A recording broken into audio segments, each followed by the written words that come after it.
Along with Delhi, BJP is also ahead in Uttar Pradesh's Milkipur Baibol in Ayodhya. BJP's Chandra Bhanu Paswan leading by 36,000 votes over Samajwadi Party's Sajid Prasad.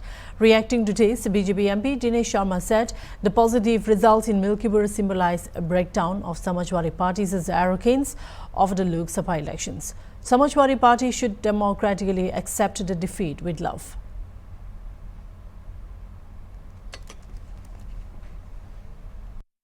कि प्रभु राम की कृपा है कि उन्होंने जो कृपा बरसाई है, हमारे कार्यकर्ताओं की मेहनत, योगी जी का कुशल शासन और माननीय मोदी जी का मार्गदर्शन, ये मिल्कीपुर का जो सकारात्मक रिजल्ट है वो इस बात का प्रतीक है कि समाजवादी पार्टी का जो अहंकार लोकसभा का था वो बुरी तरीके से टूट रहा है और वो एक चांस रहा होगा जिसमें अफवाहों के कारण तमाम क्षेत्र प्रभावित हुए थे। अब मिल्कीपुर ने जो वास्तविक कार्य है राम राज्य स्थापित करने का बीजेपी का, उसको स्वीकार किया है और मैं समझता हूं कि समाजवादी पार्टी को बजाय वो कफन लाना और ये लाना, इसके हार को प्यार से लोकतांत्रिक परंपराओं के अनुसार स्वीकार करनी चाहिए और अपनी गलतियों का पुनर्अवलोकन करना चाहिए। और आप देखें दिल्ली में अहंकार टूटा नहीं टूटा। दिल्ली में जैसे हमारे वहाँ उत्तर प्रदेश में तो लोग तख्ती लगाते थे जब कहीं से अपराध करने के बाद वापस आते थे कि अब योगी बाबा माफ़ करो।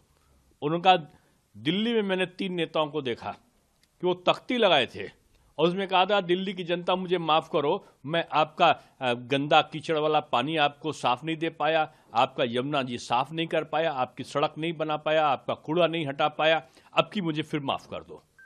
तो इस प्रकार की चालबाजियाँ अब जनता पसंद नहीं करती है। उनका कहा था कि मैं 5 साल पहले कहा था कि मैं डुबकी लगाऊंगा, इतनी साफ कर दूंगा। अब मुझको लगता है कि उनको तो अवसर नहीं मिला, लेकिन अब बीजेपी की सरकार बनके यमुना जी साफ होंगी, अच्छी सड़क बनेगी, कूड़ा का ढेर हटेगा और जो वहाँ पर जो अवस्थापना संबंधी सुविधाएं हैं कि साफ जल मिले, वो सब कुछ मिलेगा। और यमुना जी जब साफ होंगी तो आदरणीय केजरीवाल जी के पास अवसर होगा कि अपने समय में तो डुबकी नहीं लगा पाए, लेकिन बीजेपी के समय में वो जाके डुबकी लगाकर इस चीज़ का पश्चाताप कर लें कि जनता से जो वादा है वो झूठा नहीं करना है। मोदी जी की तरह वायदा नहीं, संकल्प करना चाहिए और संकल्प को पूरा करने के लिए जो भी संकल्प लिया था बीजेपी ने, चाहे वो लोकसभा में लिया हो, चाहे उत्तर प्रदेश की विधानसभा में लिया हो, चुन चुन कर, जिसको बोलते हैं कि धारा 370 था तो अमित शाह जी ने 1, 2, 3 किया और धारा 370 समाप्त, राम मंदिर का निर्माण पूरा। तो ये उस तरीके से जवाबदेही पार्टी बनना चाहिए और मैं समझता हूँ ये सबक है विपक्ष के लिए। हालांकि अब विपक्ष तो हिंदी जो था उसमें तो भिंडी बन गया और पता चला कि वो सब खो गए थे।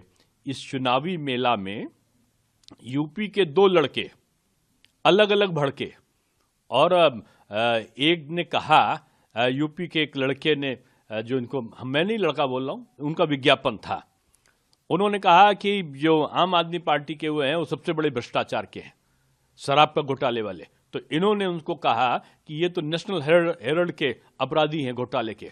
तो जब जानते हो कि एक दूसरे का घोटाला है तो इन घोटालों का तालमेल लोकसभा में